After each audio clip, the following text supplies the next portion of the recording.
समाହାର कवितांजलि channel को मु अनामिका स्वागत करुछि आपण समस्त को। कवितार शीर्षक बेईमानी प्रेमिका। भाविथिली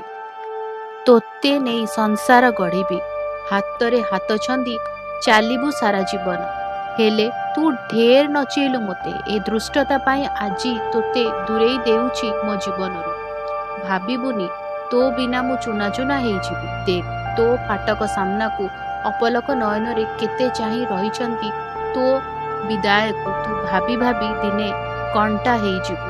केते विश्वास करिथिली तोते मो विश्वास रे तू विष देलु स्वप्न राज्य रे एबे घुरुचु तू स्वप्नर से रंगीन छवि स्वप्न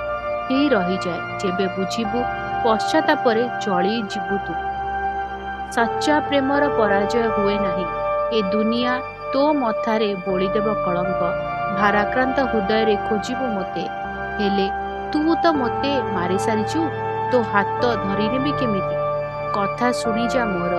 तोते आजी भी भल पाउछि हेले मो पाए शून्य केवल एतिकी प्रार्थना करिबी तो पादरे कंटा न फुटू सिंदूर पिंधि झटकुठा